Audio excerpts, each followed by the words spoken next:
And welcome back to Primetime News. Special welcome to folks on OneSpotMedia.com. We begin this evening. The fallout has begun in the matter involving NEPA and the Trade Winds Citrus Company. Weldon Maddan on Friday resigned as chairman of NEPA. The development comes after the state's premier environmental entity controversially entered a secret deal with the private company. The details in this report from Dwayne Anderson. He offered that, he put forward rather, that in hindsight, it wasn't the best way to go, and offered his resignation. And in the context of everything that is taking place, I thought it was appropriate to accept. Minister with responsibility for the environment, Matthew Samuda, confirming Weldon Maddan's resignation as chairman of NEPA. For many outraged stakeholders, Mr. Maddan's departure from the now-beleaguered board represents the first step in accountability. Accountability for a secret arrangement struck between NEPA and Trade Wind Citrus Limited over an oil spill in the Rio Cobre in December 2023, to which the company was linked. The agreement, among other things, outlined that the National Resources Conservation Authority would discharge Trade Wind Citrus Limited from any liability, demands, or lawsuits in relation to the incident, and that the NRCA would also withdraw from the prosecution of the case and would also help to end the court case. But like the murky waters of the Rio Cobre affected by the oil spill over a year ago, Mr. Samuda insists he was in the dark about the agreement. He says he only learned of the situation this Wednesday while watching Primetime News on TVJ. There's nothing in this matter that I'm aware of that should even motivate the need for a NDA or NDC.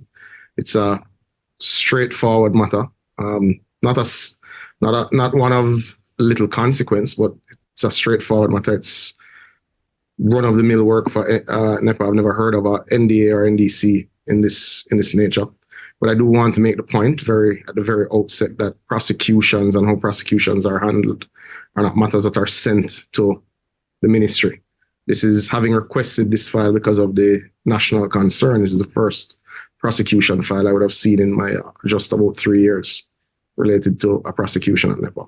Earlier this week, also during a TVJ report, Friends of the Rio Cobre, a group made up of fisher folk who depend on the river for their livelihood, expressed outrage that the settlement did not consider any compensation for them in relation to losses they may have suffered due to the December 2023 incident. This secret agreement, released on Friday, appeared to answer some of those questions the group had.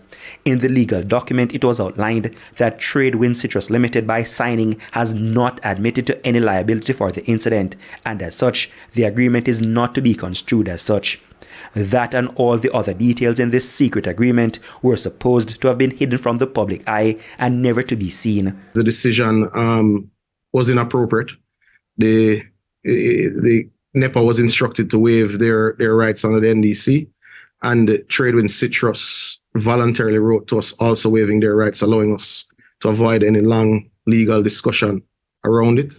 And the agreement is online on NEPA's website. It is also worth noting that the authorities deemed that the December 2023 incident did not meet the threshold for what is considered a fish kill. Mr. Samuda, in the meantime, promised that any other hidden or secret material in relation to the case will be made known. Certainly, anything that I believe is certainly not privileged or covered under something within the court system that should be public, I will ask that it be added. Dwayne Anderson, TVJ News. In the meantime, the acting director of public prosecutions dropped a bombshell this afternoon when she also revealed that the office was not aware of some of NEPA's plans in the case. We actually got back to NEPA, I believe, the morning of the 27th, asking for more and better particulars, because we have no file. We cannot give you advice if we do not have any material on which to give you the advice.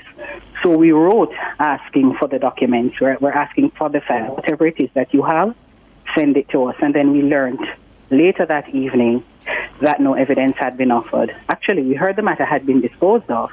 And then the following day, because as you will know, matters can be disposed of in different ways, we learned the following day, I believe that was yesterday, that no evidence was offered. Does the office have a position in relation to what has happened here? The office can't take a position yet because we still have not received the material. NEPA has not gotten back to us.